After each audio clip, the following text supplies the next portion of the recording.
Hello, everyone. I am Paula Okone, host of Chatting with the Experts TV show, where I showcase the exceptional lives, professional lives of women from Africa and the Caribbean who now live abroad, meaning Europe, North America, the UK, or Australia. I also speak to women who did not leave Africa and the Caribbean and still live there. And what we do is we strive to teach, empower, and inspire women from all over the world from their stories, that's the stories of these women, and their lives. Today is no exception. I have an exceptional, fantastic woman who will be talking about her journey in the world. But in particular, we're going to talk about her book, which is called Single Mom's Guide, Moving to Ghana. So let me tell you about this fantastic woman.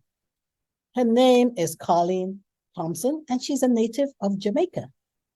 And she spent over 2 decades in the United States, but her thirst for new adventure and her desire to provide her children with a truly unique upbringing led her on an extraordinary journey. And she shares her experience with herself and her 2 sons as they embark on an extraordinarily fantastic adventure. And with that, I welcome my guest, Karlene Thompson, to Chatting with the Experts. Hello, how are you? I'm great. Thank you for coming on to Chatting with the Experts, where you can share with my listeners and my viewers your experience on moving to Ghana as a single mom. Thank you for having me. This is a very exciting time for me. This is all new experiences for me, so I'm hoping that I can share some insights that I have with your audience.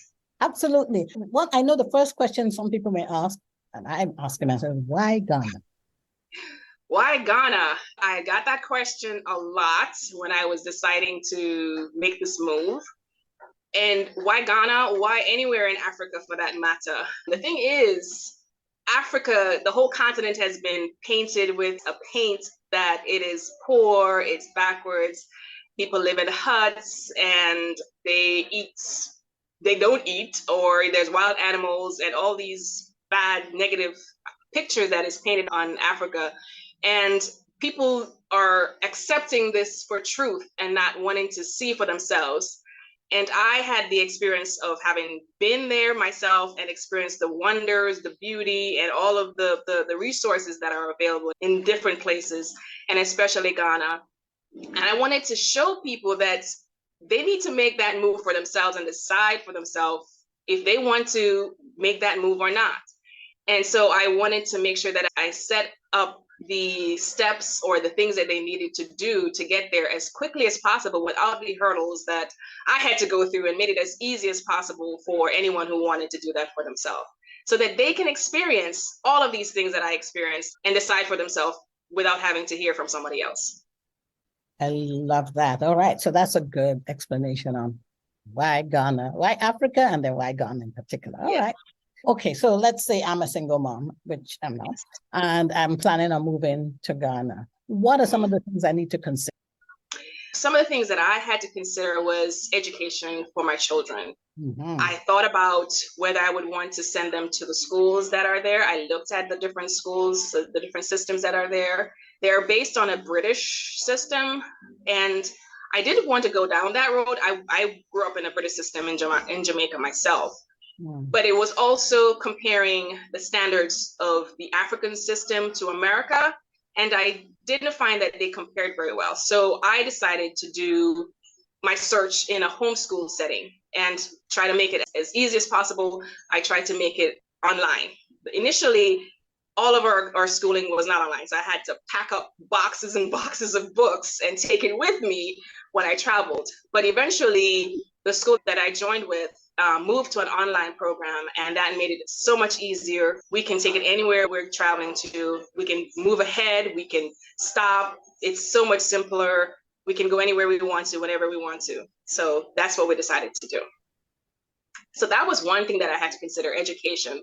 And then the other thing was the cultural differences. Africa was something that was new to my children. They had never been to Africa, but they took to it so quickly, so easily. It was nothing for them. So they played with the local kids. They learned some of the local languages. They got into all of the activities. It was exciting for them. So those are some of the things that I considered. As far as being a single mom, doing it alone was a little bit difficult, but thankfully I had family that were there to support me. My mom was my main support, but there were friends there as well. And we met different people along the way. So that helped a lot. So we had a lot of support along the way. So that helped. So there's a question I'm going to ask you. So your kids, from my understanding, you lived in the US for some time. Yes. And so your kids probably were born there. Yes. Born in the US. Okay. Mm-hmm. So now from what I read your book, by the way. Oh, excited. Oh, thank you. Excited. Nice. Yeah, I read the whole book. And so I wanted you to explain to my viewers that, okay, you're a single mom and then your marriage unfortunately broke down. And yes. Now you wanted to travel with your children. So now you're going to Ghana. You've decided that you're going to go to Ghana. So what happens? You're not with your husband. You got to take these children. Are there some things as a single mom in particular that you have to put into consideration? Can you just take these two children and leave? No, I didn't. That would be crazy. I had to make sure that the custody agreement that I had in place allowed me to be the primary custodian and have final decisions on any major decisions. So I had tiebreaker clause placed into the custody agreement, so that if we came upon any kind of disagreements and we couldn't come to a decision, then I, as the main parent taking care of the children or my children, could make the decision in their best interests. And that's what I did. So that's one of the main things as far as having custody of your children. And then the other thing is the fathers were not interested, they were not involved, they were not that included in the parenting process. That made it a lot better. But if somebody has a spouse or ex-spouse who wants to maintain that connection, it can be a little bit more difficult, and that's something they may have to maneuver and try to come to some kind of decision between the both of them. I'm sure if both parents are agreeable, they can work out something where they share a visitation, meet somewhere in the middle, and work out that kind of agreement between each other. But mine was a little bit easier in that they didn't want to be involved at all. Okay, all right. So they didn't want to be involved. So you didn't have much of a custody paperwork probably involved in, like, now you're taking these children out of the country and right. Okay, all right. So this is really about a single mom. So what else would a single mom need to know? Because there's a difference between just taking your children out, but taking your children out as a couple. All right. But the fact that you named your book Single, there's a reason for that. Yes. I said single because I'm not married, for one, and not that I'm looking for a relationship, but being an only parent trying to do what two people would have a difficult time doing, there were struggles along the way. Yes, I hit a lot of roadblocks. And one thing is that you're a woman. If it was a single man, it might not have been a bad thing, because in a patriarchal society as Ghana is, women are treated differently. If I took my car to the garage in America, it's similar to how they treat the women here. There's a little bit of cultural differences where that is concerned. You have to be aware that being a woman, you have to be a little bit more strong. You have to be more forthright in what you want. You have to stand up for yourself. You don't have that man to support you. You don't have that man to speak for you or to represent you. So that's the part that I wanted to make clear. It's not just being single, but being a woman as well.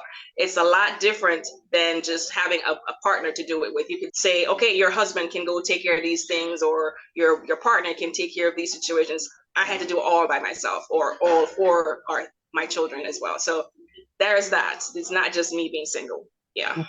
No, okay. Thanks for that. But I also know, because I have connection with Nigeria and even with Ghana. Yes. But being a woman and being a single woman takes on a different dimension Yes, completely. So I absolutely. understand. And yes, as in Nigeria, there was a time when I wanted to take them on a trip to Nigeria, and I couldn't because I needed to have a man to give permission to write a letter to say you can take your children. I am the only one that is involved or is responsible for my children. Why do I need to have a letter from the man? So we never actually, and I never took the kids to Nigeria because I didn't want to have to deal with the hassle of that. We hit up certain barriers that you have to decide which battles to fight. And I just didn't fight that one. Okay, all right, I got you. All right, so we talked about custody because you're bringing the children from the United States. Did you all need a visa? Is that something that a mom needs to put into consideration? Yes, absolutely. In Ghana, you do need a visa to come here, and it's basically the same process as if you're going to any other country. It's not any longer now with COVID. I don't know. I did this before COVID, so it's a little bit smoother. I don't know what the process. It probably is going to take a little longer because of backlog and all that other stuff.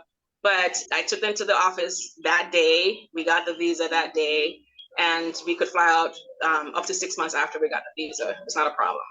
Okay. And how long could you, I mean, your visas are for 90 days? 90 days. 90 And days. once you're in the country, you can get an extension. You can get another 30 days. I think you get up to 3 extensions. But what we did was we would go over to Benin or we'd go to Togo and come back. And so that kind of broke up the extension process and made it a little bit more seamless. You are indeed a global traveler. You can learn. So you'd go over to Benin and to Togo, but they speak French there, don't they? Yes, they do. So we learned a little French. Oh, I love that. All right. So now we've got the visa, you've got the custody of your boys, and you fly to Ghana. Or did you go check it out first? Did you go scope it out? Okay, have a house that you're going to rent, figure out. I know you said that you're going to homeschool them. What about transportation? Did you get a car? What were your next steps? Once you got to Ghana, what happened next? So previous to me being married, having kids and all that, I traveled before. So I traveled to Ghana and as a single person. So I went there, loved it. And my mother also loved it. So she decided to retire there and she started building her house and getting it all set up. She had foresight that I couldn't even imagine. She said she wanted to have her house ready, that when I had kids, they could come. No kids in sight. She's building a house. I love it. She built this house, took almost 9 years. So over that span of time, got married, got divorced, had kids, life happened. Mm-hmm. And when I decided to move, was already in place. My mom's house was already almost finished by that time. Wasn't quite finished yet. So for 2 years before that, we moved to Liberia. And we lived in Liberia for 2 years while my dad was there working.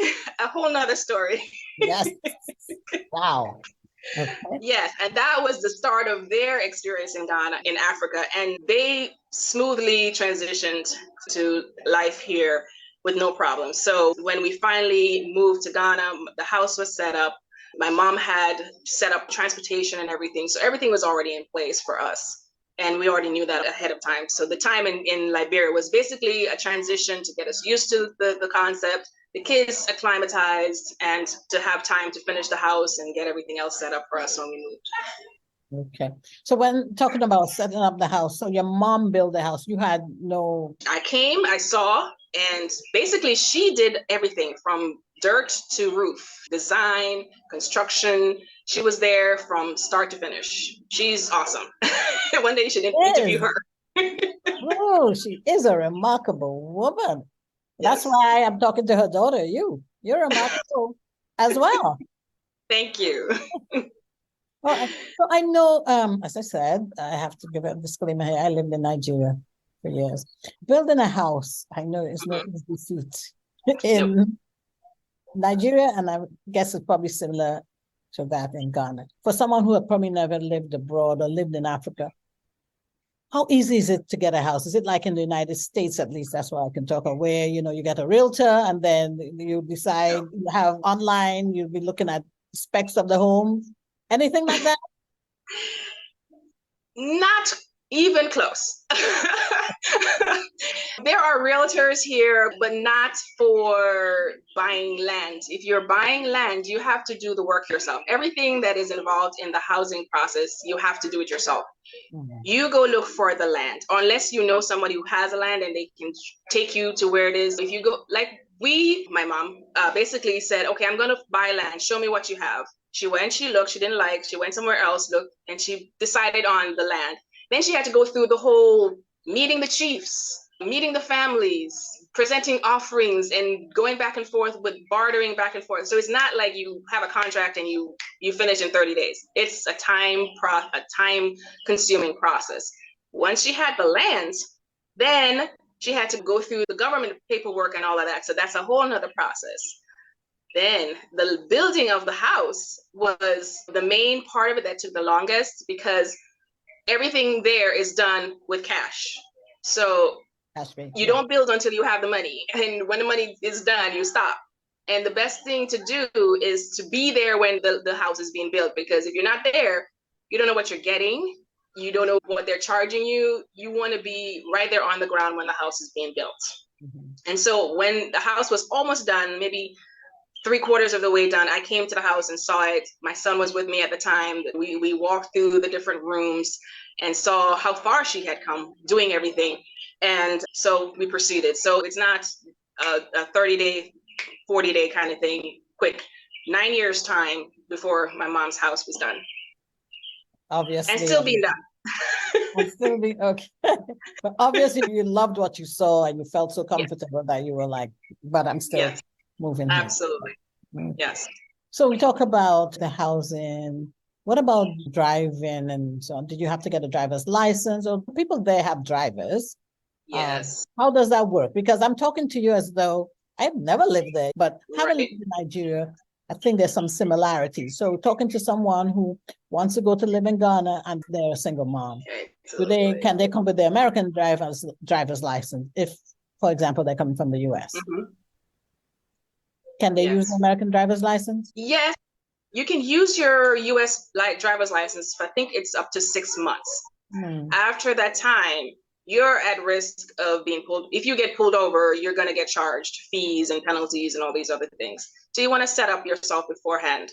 You have 6 months, so you should be able to have enough time to get a Ghana driver's license, which is not that difficult. You go to the driving DVLA, they call it, and you get a license. You don't have to do a test because they're assuming that you know how to drive since you have a US driver's license. So you get that. And as far as driving yourself, you can drive yourself the whole time you're there. And when you get driver's license, continue to do so. On the other hand, if you want to not drive at all, you can get a driver. It's not that expensive. You can negotiate to get a driver to drive for you. You can have one that is on staff for as long as you want them to, or as needed. So you can negotiate back and forth and have that set up as you go along. Or you can get Uber. If you're in the city, it's easy to get an Uber to go anywhere you want to go. That's the quickest and fastest thing to do. Run to the grocery store, call the Uber. Okay. In terms of technology, they are on par with us here in the United States. You can use your mobile phone for calling Uber. Something just came to my mind too. In terms of money, I think you guys are in Ghana, they're quite advanced in that you can send money to each other over the phone, correct? Yes. It's awesome. It's wonderful. You don't have to carry cash at all. It's on your phone. You pay at the grocery store, at the gas station, the small boy, anybody that has a phone, you can send them money, any amount you want, as long as you have cash on your mobile money. But you have to get that set up on your phone. You have to have that process taken care of ahead of time as well. So that is also in the book. Okay. Right, because I think I jumped ahead of myself thinking, yeah, I know a lot of things are done on your phone in Ghana. And so credit cards are not something that I'd have to, if I were coming there as a single mom, I'd have to put into consideration. You can carry them. You can use them like regular cards, as long as you inform your banks that you're traveling. Mm-hmm. I use my credit cards. I use my ATM cards. I get local money out of the ATM, and your credit cards come out as Ghana money and shows up in your bank account as US dollars. Either way, you can use your credit cards or you can do mobile money. You have that option. It's very flexible. Yeah. So what else can you, I think it's like we've covered everything. We've talked about visas, custody, Oh, housing, money, getting a car, moving around, transportation, the fact that you're setting up a bank account and even an account so that you can move money on your phones, for things. Is there anything else that one would need if you're moving to Ghana in particular? yeah, The the fun food. part. The Yeah. fun part. We have so much fun. You would not believe that there's so much things here in Ghana for kids to do. Initially, I had to find things because I felt like I was the only one with kids there. But just driving around and meeting people and finding places to go, we have created a community that has other kids their age. They have play dates together. They do soccer. We've traveled together. We've been to several different locations around the country. There is kids play zone where you can have bowling, you have trampoline, there's a restaurant, there's zip lining in this one place. It was amazing. There's also an amusement park. This just opened recently. There's an amusement park. It's not Disney World, mind you, but it comes close. There's rides and trains, stuffed animals. There's a zoo there, and there's several things for them to do. And then you can go to places like resorts. We have been and stayed at Aqua Safari, Coconut Grove, Labadi Beach, and they have wonderful pools and beaches there. So we see a lot of things. I share times with other families when they have birthday parties. We go to different places with them. We've been to Fajato. I have some pictures on my Facebook page with my son. He did that, a rites of passage. He climbed Fajato to the top, and it was an achievement for him because he felt like he did something because he climbed to the top of this mountain. It was a beautiful picture to see. There's different things for us to do, always discovering new things and finding families to hang out with and do different things with. So there's lots to do in Ghana. Oh, wow. You're making me, you're the second guest I've had on talking about Ghana, and you make me really want to come there. The last time I was there was 2011. Oh, there's a lot of different things going on right now. Lots of different things. Yes, absolutely. You should come. Just for the fun. There's a lot of fun things to do for you as an adult and for your boys. Yeah, absolutely. And of course, if you're single, there's what is it called? Oh my goodness, I forget the name of it. But there's a big African festival, music festival that happens in December. And there's always concerts and jazz clubs. So many different clubs I've been to. Lots of nightlife, lots of things to do. So not just young and old, but old as well can come and enjoy themselves. Wow. This is fantastic. Fantastic. And Kendra Thompson, you just cover everything that I do on this program. It says that you're from the Caribbean and you live in Africa and you're a very accomplished woman. And there's something though that I just remembered, but I just think I need people to know is that when we talk about traveling, you don't just restrain yourself to just Africa, but you have also, you told me that you spent some weeks also in Europe recently, right? Was it you? You spent some weeks touring some of the European countries? I think we're frozen here. Yes. So with COVID happening, we were locked down in Ghana for about 4 years, not being able to go anywhere. And I am a travel junkie. I love to travel, and my kids now have the fever. So we were like jonesing for travel. So this summer, we spent like a month just touring all over Europe. We went to 5 different countries, and we didn't stop there. We kept going. We kept going. So we're planning to go to Asia next time. So we're planning our next trip. And in the midst of all that, we had to learn French. My son is learning German because he wants to actually end up going to school in Germany. So yeah, we are students of the world right now. Students of the world. I absolutely love it. And if someone wanted to talk more with you about your, let's say, Ghana in particular, moving to Ghana, because that's really what your book is about, a single mom's guide moving to Ghana. Yeah. Where can they get in touch with you? Okay, so my website is Thompson Experience, all one word, lots of vowels, I before E. So it's thompsonexperience.com, and my book is on there. It's now, you're the first to hear this, but it's also on Amazon Kindle as of today. Right. And it's available on there, and only ebook right now. So I'm working on the paperback version, and that should be coming out shortly. And I'm also on Facebook, Karlene Thompson. I'm on Instagram, Thompson. I think I forgot what the other one is. I'll send it to you. I don't want to mix them up because there's so many different ones. And I'm also on Instagram and YouTube. So I'll share that with you, and you can post it in the description as well. Absolutely. And again, to my amazing listeners and viewers, wasn't that fantastic? She's a global traveler of the world, citizen of the world. Yes. And if you enjoyed what you heard, I invite you to tune in next week to listen to another episode, not with Karlene, but with someone else just as interesting, just as fascinating, who has the ability to share with you what they have learned on their life journey to empower and inspire you.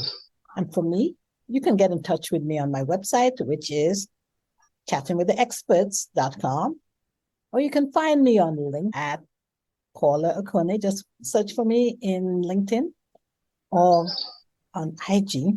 Oh, that's Instagram.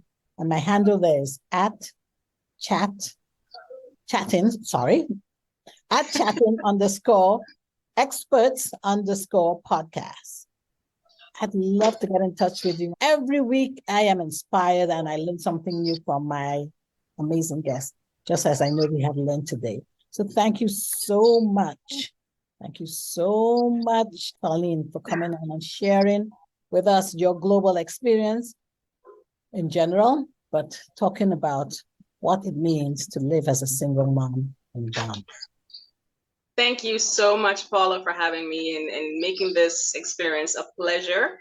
And I hope that your guests will have a good experience reading my book. And I hope to hear from them, and post your reviews, send your questions, and just contact me. I'll be happy to know that you're out there and that you saw this video, and to know that you are watching and seeing how the changes are happening in Ghana.